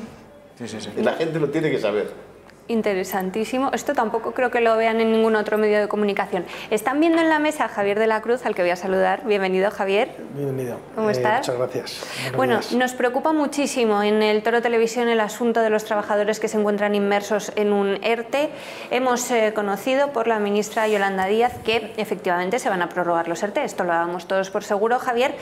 Pero esperábamos alguna novedad en el asunto de los despidos, y en esto el Gobierno se muestra inamovible en sus posiciones. Quienes se hayan acogido a los ERTE durante el estado de alarma no pueden despedir o tendrán que devolver todas las ayudas. Esto, como denunciábamos la semana pasada, condena a muchas empresas al cierre directamente. Sí, eso, tal y como estás diciendo, María, la situación es más de lo mismo. Es decir, se va a producir una prórroga de los ERTEs que se han venido aprobando desde el 14 de marzo, y uno de los requisitos fundamentales y que pedía la patronal y que piden las pymes y los empresarios era la cancelación o la anulación de la cláusula de mantenimiento de empleo de los trabajadores afectados por estas condiciones. Evidentemente no se ha producido ninguna modificación actualmente, ninguna modificación de lo que ya sabemos y lo que se ha venido prorrogando a lo largo de estos meses. Pinceladas importantes. Parece ser que se prorroga hasta el 31 de diciembre. Incluso la ministra ayer habló que se planteaba la posibilidad de extenderlo, es decir, ya hablaba de ir todo el periodo no solamente de Navidad, sino posteriormente enero y febrero, pero lo que sabemos es que está acordado con la patronal y con los sindicatos hasta el 31 de diciembre. Otro problema importante, el tema de las cotizaciones de los trabajadores. Parece ser que se está estudiando y se está discutiendo por parte de los sindicatos, y que para ellos es un elemento muy importante en esta negociación, es prorrogar las cotizaciones de los trabajadores, que no baje del 70 al 50%, porque ya han pasado más de 180 días desde que han percibido la prestación. Es decir, que se queden con la cotización del 70% sería muy importante. Tampoco sabemos si esto se va a aprobar o no, está encima de la mesa de la negociación y no se sabe nada. La cláusula de mantenimiento de empleo, parece ser que esto es impepinable, por lo tanto no se van a poder hacer despidos objetivos ni se van a poder hacer despidos improcedentes, y por lo tanto van a seguir unas condiciones para el empresario pues sujetas a un mantenimiento de un empleo que realmente lo que están haciendo es engordar la vaca, es decir, mucha más antigüedad y con posibilidades de continuar en sus negocios con muchas dificultades. Porque habrá muchas empresas que no puedan mantener indefinidamente los ERTE. No, evidentemente ahora mismo lo que nos estamos encontrando profesionalmente son situaciones de concurso de acreedores y situaciones de preparación de ERES, de expedientes de regulación de empleo, porque no pueden aguantar con las plantillas que está exigiendo la ley mantener a esos trabajadores. Evidentemente, al final nos encontramos que estamos subsidiando unas plantillas que posiblemente se vayan en su totalidad a la calle, es decir, ya no estamos dando la oportunidad de una plantilla de 10, prescindir de 3 trabajadores para que luego en un futuro vaya mejor esa entidad y pueda volver a contratarlos, sino que estamos de alguna forma abocando a la pérdida de esos 10 puestos de trabajo. Esto es un elemento que creo que es básico y que está planteando la patronal, pero tanto sindicatos como gobierno no están haciendo mucho caso. Ahora mismo hay 2 tipos de ERTE, ya lo hemos explicado, los tradicionales, por llamarlos de alguna manera, que se habían desarrollado en el 2012, y los que van específicamente ligados a la pandemia, ¿no? Por fuerza mayor. Quienes se acogieron a los primeros tienen alguna ventaja que en un inicio parecía que no, pero que ahora quizá les facilita volver poco a poco a la actividad. Te contesto, María. Había 2 tipos, que era era el ERTE por fuerza mayor, que es el que estableció el Real Decreto 8/2020, que se estableció el 18 de marzo, y luego teníamos el ERTE de top, por causas económicas, organizativas y de producción, que ese se regía por la ley anterior, es decir, por el Estatuto de los Trabajadores, artículo 50, y por lo tanto no se veía afectado. Pero en esta última Real Decreto, el 24/2020, ahí se estableció una prórroga de esos ERTES ETOP, junto con los ERTES de fuerza mayor, para que se pudiesen acoger a las bonificaciones de las cotizaciones. Por lo tanto, al acogerse a esas bonificaciones, los ERTE ETOP anteriores, y proseguir con los mismos, nos encontramos con que están sujetos a la cláusula del mantenimiento. Por lo tanto, desgraciadamente, tanto los ERTES ETOP como los ERTES por fuerza mayor están sujetos a esa no extinción de los contratos. Yo creo que tienes razón, debía delegarse e impedirse o eliminarse ese condicionamiento, el mantenimiento o la imposibilidad de despido, porque si no va a traer consecuencias para el empleo, no va a tener más remedio la empresa que presentar este ejercicio el próximo año, como decía la prensa esta mañana, el concurso de acreedores, sí. Con lo cual ese empleo se va a perder, ¿no? Sí, sí. Lo que está haciendo el empresario actualmente es presentando el preconcurso, porque por el Real Decreto 10/2020 se suspendieron la presentación de los concursos de acreedores, su formalización hasta el 1 de enero del 2021, y lo que están haciendo es el proceso preconcursal y se están yendo a las extinciones en ese proceso de los contratos que evidentemente están más afectados. ¿Qué está suponiendo esto? Pues que la Inspección de Trabajo está yendo a comprobar que las empresas están en esa situación preconcursal, con esos balances, esa contabilidad de pérdidas que pueda habilitar de alguna forma eliminar esa cláusula de mantenimiento de empleo. Tengo que decir que está siendo masivo, se está acudiendo a los juzgados de lo mercantil con esa situación preconcursal y verdaderamente es preocupante, porque de aquí a final de año se espera una situación masiva de preconcursos. O sea, ahora mismo es el trámite que está siendo más demandado en los despachos de abogados especializados. Es el único que te habilita a eliminar esa cláusula de mantenimiento. ¿Siguen en marcha las solicitudes para cobrar el ingreso mínimo vital, Javier? Sí, esto todavía sigue en vigor hasta, creo que es hoy, día 15 de septiembre, era el tope máximo, era del 15 de junio al 15 de septiembre, pero por lo menos los conocimientos que nos tenemos al respecto es que esta prestación no se está pagando, que hay en torno a 70.000 o 80.000 personas que la han solicitado, que la tramitación está siendo bastante problemática, ya que se están devolviendo muchas solicitudes por defectos formales, pero que nosotros estamos viendo que, reuniendo los requisitos, se están devolviendo para no hacer frente a la prestación por parte de la Administración. Hay aproximadamente 900.000 solicitudes en marcha, ¿no?, que no han sido atendidas. Que no han sido atendidas.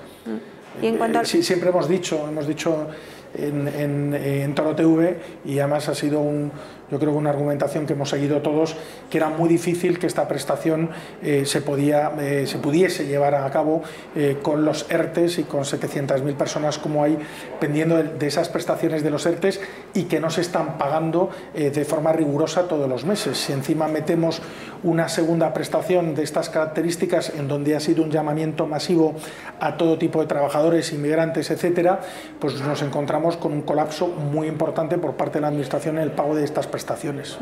Y hay otras personas que se están encontrando también con muchísimos problemas, que son quienes están accediendo a la jubilación, ¿no? Quienes ya tienen más de 38 años cotizados, cumplen 65, parece ser que el Gobierno, al menos la parte socialista, quiere ahora retrasar de manera inmediata la edad de jubilación, pero quienes ahora han cumplido 65 años y tienen derecho a retirarse, están viendo cómo no pueden hacer esas gestiones, ¿no? Bueno, está existiendo dos problemas fundamentales. Primero, para mí, una decisión unilateral del Gobierno de ir pagando poco a poco las prestaciones, porque no puede hacerlo con todo, y en segundo lugar, una lentitud por parte de la Administración Pública de tramitación de estos expedientes por falta de personal. Es decir, volvemos a lo mismo, es decir, los funcionarios actualmente no están a pleno rendimiento en un 100% en las oficinas, están trabajando muchos de ellos telemáticamente, y todo esto ralentiza muchísimo este tipo de prestaciones. Tengo que decir que uno de los elementos fundamentales que está planteando el Gobierno de cara al futuro es encarecer las prejubilaciones, es decir, intentar retrasar las jubilaciones de tal forma que actualmente una persona que se podía prejubilar con 62, 61 años tenía un descuento de su base reguladora de su prestación de un 8%. Están encareciendo esa percepción, o sea, metiendo un porcentaje superior al 8%, de tal forma que el trabajador no se acoja a esa prejubilación. Es decir, está diciendo, usted va a perder, después de tantos años cotizado, una cantidad muy importante, espérese hasta su jubilación para poder cobrar la totalidad. Y es una forma de, están apercibiendo al trabajador para que no se pueda prejubilar, ya que se le va a descontar de sus cotizaciones una cantidad muy importante, la percepción. Por esto, este dato es muy importante. Ojo con el que se acoja a una prejubilación actualmente, porque se puede ver afectado por las modificaciones que se van a producir de forma inmediata. Y luego, para completar todo este puzzle de elementos que estamos diciendo, nos encontramos con la ley del teletrabajo, que parece ser el borrador, en donde tanto sindicatos como patronal están muy a disgusto con lo que se está haciendo y que pretende el Gobierno sacar próximamente en las siguientes semanas. Y teletrabajo, los que vivimos en el mundo laboral sabemos que hay empresas que le está favoreciendo y empresas que se están viendo muy perjudicadas. Es decir, establecer una normativa general a todos, yo creo que no va a ser muy positivo. Javier, ¿tú crees que este Gobierno quiere arruinar el país o qué? Porque es que todas las decisiones que están tomando y sobre todo la ejecución de las decisiones en este tema mismo de cómo los funcionarios no están yendo a trabajar y en la práctica las oficinas están cerradas y la gente ya no sabe dónde acudir. ¿Qué está pasando? Es decir, ¿dónde vamos a estar en octubre, noviembre en este país? Julio, yo creo que es un tema de organización y sobre todo de abordar los problemas de una forma con tiempo. Yo creo que el problema del Gobierno es que atiende las situaciones de una forma, yo creo que muy acelerada y sin un análisis pormenorizado de cada situación. Es decir, al final lo que están estableciendo es un grupo de medidas que evidentemente públicamente son muy interesantes y que nosotros nos parece ERTE se prolongan, prejubilaciones se mantienen pero se pueden bajar, teletrabajo fenomenal para todos los trabajadores, no se van a tener que desplazar. Pero todos estos datos que se están poniendo encima de la mesa y que la persona, el telespectador que nos está escuchando dice, oye, pues son medidas muy buenas por parte del Gobierno. Luego ves la letra pequeña y te das cuenta que no está bien trabajado el texto, que no está bien analizado las situaciones y que los problemas vienen después. De hecho, con los ERTEs nos ha pasado constantemente. Es decir, ha tenido que ser la Dirección General de Trabajo la que interpreta la normativa de los reales decretos, porque los profesionales no entendíamos en muchas ocasiones qué es lo que ponía la normativa. Pero Javier, vamos a ver, ¿tienen dinero para pagar todo esto? ¿España tiene dinero para pagar todo esto? Yo entiendo que no, Julio. Yo entiendo ¿entonces? Que no, y de hecho se está produciendo. Están bloqueando todos los pagos a gente que tiene unos datos correctos para percibir esa prestación. Es decir, los ERTEs iniciales que se han pagado 3 meses después, nos hemos encontrado que con las modificaciones que se han producido con los llamamientos, gente que estaba con la prestación porque no tenía ningún tipo de trabajo, de repente era llamada por la empresa al 50% y ya no le pagaban la prestación del otro 50% que no trabajaban. ¿Y por qué no lo hacían? Porque se producía una modificación de datos y la administración se acogía a ese dato para no pagar. Es decir, que al final tenemos un problema real de financiación de estas prestaciones. Un problema de tesorería realmente. Hoy se ha publicado esta semana los ingresos de la agencia tributaria. En el mes de julio los ingresos fueron de 28.000 millones de euros, se han reducido un 14%. En términos estacionales, o aproximadamente una reducción del 8%. Corroborando lo que tú comentabas, se han mantenido los ingresos en IRPF, pero en impuestos sociales se han reducido, para que veamos un poco la situación económica, cómo están en las empresas, del 30%. Y en el IVA una reducción de ingresos corrientes del 10%. Entonces nos vamos a llevar a un déficit público del 12 al 14% a finales de año. Inevitablemente, o sea, el Estado tiene unos problemas de tesorería evidentes. Lo hemos comentado aquí ya, además, a propósito de la recaudación de IVA, que sobre todo a nivel estatal, desde julio de 2019 a julio de 2020 había caído más de un 55%, creo recordar que era, Félix, que ese es un dato... Estremecedor, sí. Estremecedor verdaderamente. Javier, quería hacerte una consulta no de las propias prestaciones, sino sobre la ley que quiere aprobar Irene Montero para que las empresas de 50 trabajadores en adelante se vean obligados a publicar todos los salarios de todos sus trabajadores para, en teoría, luchar contra las desigualdades entre hombres y mujeres, cuando ella no consigue el Congreso que aporte los sueldos de sus asesoras y asesores colocados a dedo. ¿Habéis tenido ya consultas en este sentido? Porque bueno, yo entiendo que esto vulnera la ley de protección de datos, como poco, ¿no? Te has adelantado la respuesta. Yo creo que es fundamental el proteger el anonimato y sobre todo el secreto de los ingresos de los trabajadores. Lo que no puede ser es que primero establezcamos una distinción entre unos y otros, empresas de menos de 50 y empresas de más de 50, pero actualmente la inspección de trabajo, cuando tú aportas datos de los trabajadores, en muchas ocasiones los TCs que se aportan vienen innominados, es decir, vienen sin el nombre de los trabajadores, ya que se vulnera la Ley Orgánica de Protección de Datos. Por lo tanto, como se produzca esa intención por parte del Gobierno, como saquen un Real Decreto en estos términos, me imagino que serán los recursos masivos para intentar anular ante el Tribunal Constitucional este tipo de normativa, y nos vamos a encontrar también con, entiendo yo, con un enfrentamiento visceral con la Ley Orgánica de Protección de Datos. Si quieren establecer esa normativa, van a tener que cambiar también y modificar la Ley Orgánica de Protección de Datos. Yo personalmente me parece que es una barbaridad, es decir, es al final poner encima de la mesa datos económicos de todos los trabajadores absolutamente sin ningún tipo de anonimatos, de secreto, es decir, me parece una barbaridad total.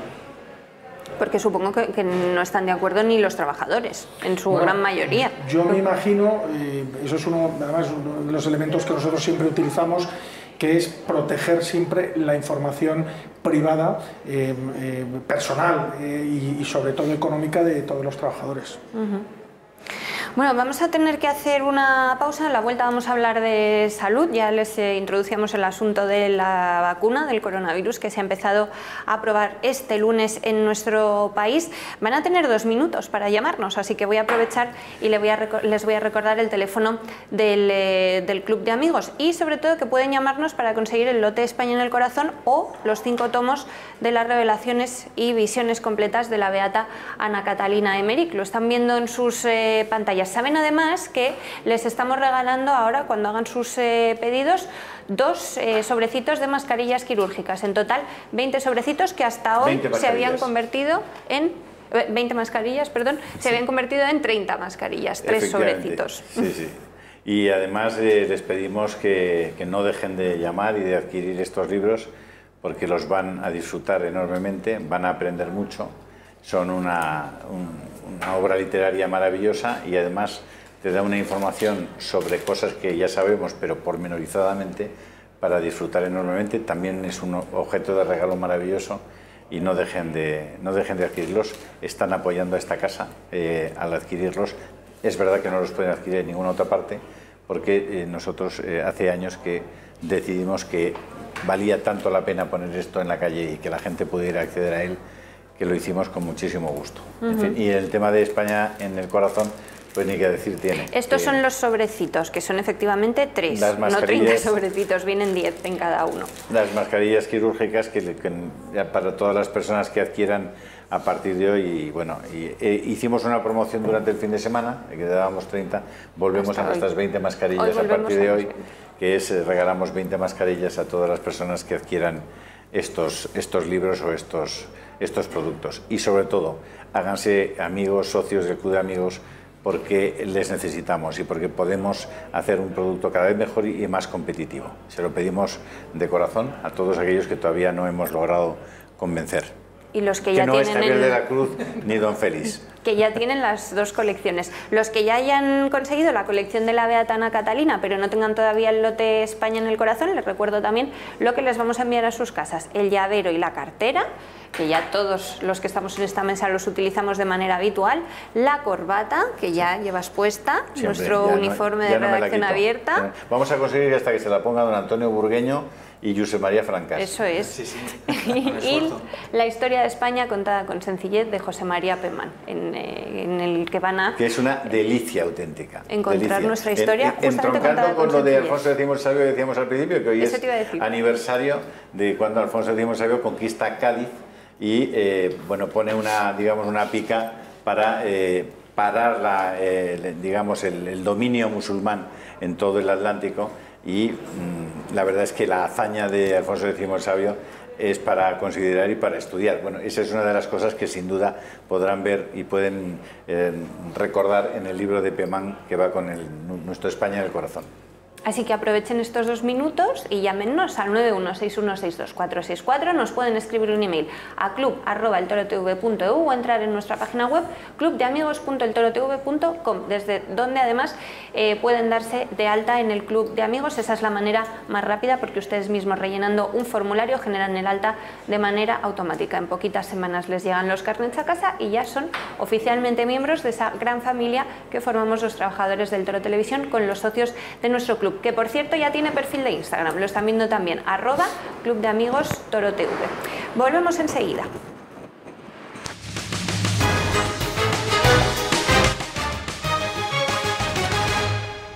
Abordamos la recta final de la redacción abierta de la mañana. Voy a saludar al doctor Antonio Burgoño en la mesa. Doctor, bienvenido. Muchas gracias, igualmente. Porque cuando empezamos a ver la luz, de repente tenemos malos datos otra vez y queremos leerlos y analizarlos con alguien que los entiende perfectamente para tener una visión real y concreta de lo que está sucediendo. Acabábamos la semana con los contagios disparados, parece ser que el fin de semana han vuelto a bajar, pero claro, Sanidad a nivel estatal y algunas comunidades no publican el fin de semana, con lo cual ya sabemos que País Vasco y Cataluña han tenido menos positivos que el fin de semana pasado, pero no sabemos todavía cómo estamos. Algunas UCI en Madrid, nos daba Julio el dato al iniciar el programa, al 13%. ¿Cómo tenemos que estar de preocupados en este momento? Pues decíamos hace 6 meses que el asunto era explosivo y ahora es un ascenso pues muy lento. Me gustaría decir que controlado, pero no está controlado nada más que en un 50%. ¿Qué quiere decir eso? Que afortunadamente el número de casos no tiene nada que ver, no contamos lo mismo en el mes de marzo de lo que contamos en el mes de septiembre. En el mes de marzo no contábamos a ningún asintomático. En el mes de marzo no contábamos nada más que los enfermos que ingresaban en el hospital. Y ahora estamos contando todos los que dan PCR positiva, que muchos de ellos, no se han enterado ni que eran positivos, por lo tanto no se puede comparar. Pero evidentemente cada día contamos más. No digamos nada si además en estos momentos metemos el buscar los antígenos con la saliva, que es lo que urgentemente nos importa tenerlo en todas las comunidades. Madrid es urgente y en toda España que las personas con un precio muy baratito se hagan test, también lo hagan las instituciones públicas y las privadas, un test muy simple de enjuagarse la saliva y hacer un antígeno, que es lo mismo que el PCR, porque la serología es buscar anticuerpos. Aquí buscamos detritus del virus y eso sería muy importante para poder acotar todavía más todas aquellas personas que tienen un contacto y que sin saberlo se están positivizando. Entonces daríamos una cifra todavía mucho mayor, pero controlada. Esto sería lo ideal. Por lo tanto, ¿pesimistas? Yo creo que sí, hay que estar pesimistas, realistas en el sentido de que se puede controlar, pero no ha empezado el otoño. Es que seguimos diciendo que las horas de sol son muchas, que el verano está todavía, la temperatura todavía es alta y que por lo tanto la virulencia del virus es más baja y que vendrá el otoño, que será dentro de pocos días, y puede venir una ola de frío, que yo eso no soy meteorólogo, aunque ahora los meteorólogos se meten a críticos, pero evidentemente no lo soy. A mí no se me ocurriría meterme a meteorólogo, porque lo único que sé hablar es de las cabañuelas en mi pueblo. Pues evidentemente es posible que en el mes de octubre empiece a hacer frío. Vendrá la influenza, se puede combinar con esta, pero vienen todos los virus respiratorios, y entre los virus respiratorios está este puñetero COVID. ¿Va a coincidir el inicio rápido del aumento de hospitalizaciones con el de la gripe? Espero que no haya una explosión como fue en marzo. ¿Por qué explosión en marzo? Porque nadie negaba la evidencia. Y como nadie la negaba, tan solo se empezaron a hacer PCR a todos los que llegaban a los hospitales y empezó el ascenso positivo. Ya digo que estamos controlando un ascenso lento. Pues, por ejemplo, en Madrid, cada día tenemos 200 casos más hospitalizados. La pregunta que me habéis hecho, no sé si fuera de micrófono, sobre cuál es la utilización de camas de críticos en este momento, de intensivos, de UCIs, pues según se cuente. Es decir, en Madrid, por ejemplo, las camas legítimas de intensivos no pasan de 400 en la pública. Si le añadimos unas 200 en las privadas, bueno, puede llegar hasta 700. Ya estamos en 350. Eso sería el 50% de las camas reales que tienen las UBIs en Madrid, las UCIs. Lo que ocurre es que en marzo se empezaron a habilitar espacios diferentes. Se empezaron a habilitar otros espacios y se metieron camas. Por ejemplo, hasta en el Gregorio Marañón se utilizó la biblioteca, que hoy está siendo ya prácticamente estable durante esta amenaza. Por lo tanto, se empezaron a habilitar espacios y se llegaron a habilitar los respiradores y hasta camas en los quirófanos. A eso se llegó con 1.700 o 1.800 camas. Evidentemente, si estamos en 300, pues camas de utilización, pues no llegamos al 20%. Estaríamos, digamos, cerca del 15, del 16% de ocupación. Pero es de la ocupación tope que tuvimos en el mes de marzo. Pero hay que ser fiables en la información. Ya en estos momentos tener que decir que amenazamos en toda España, en algunos lugares estamos amenazando la entrada de personas en los quirófanos, es que estamos cerrando quirófanos. Y si cerramos quirófanos, pues empezamos a no operar las cosas importantes, y por lo tanto ese es el asunto. La ocupación de los hospitales, de las camas, de las UCIs durante el periodo más intenso de la pandemia, ¿ha supuesto que pudiera morir gente por otras dolencias graves que no fueron atendidas adecuadamente? Al día no.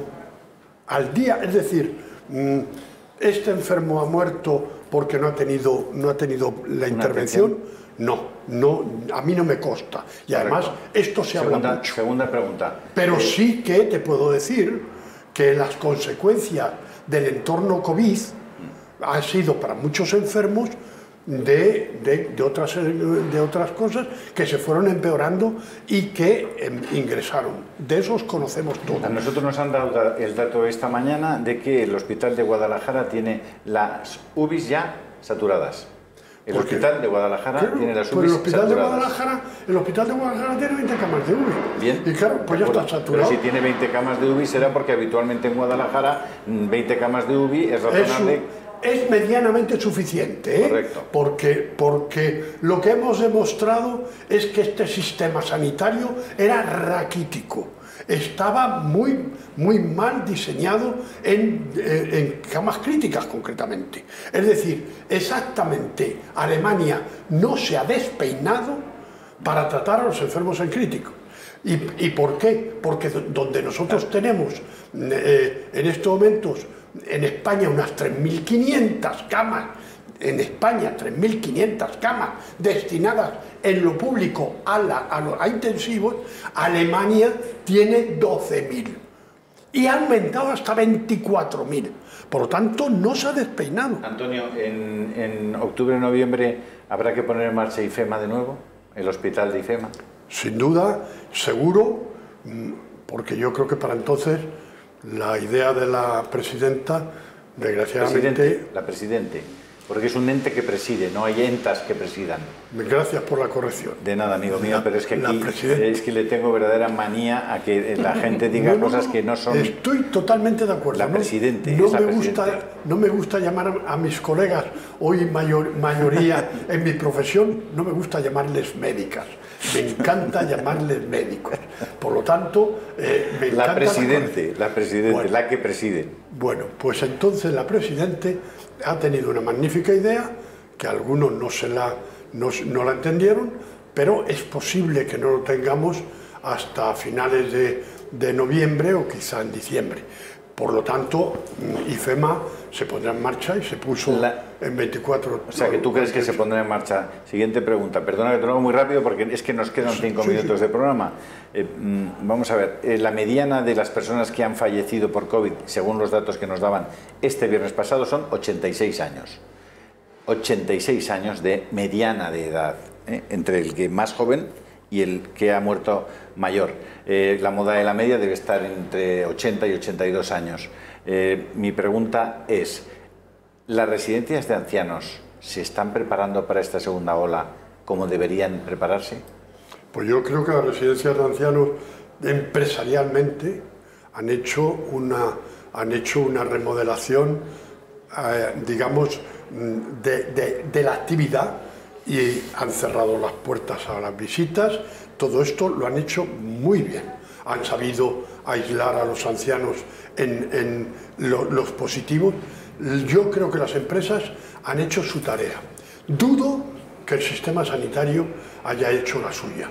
¿Por qué? Porque sigo pensando que las residencias de ancianos, que no son otra cosa, nada más que hoteles, las casas de las personas mayores, digamos, hoteles, eso es, pero lo mismo que nos pasa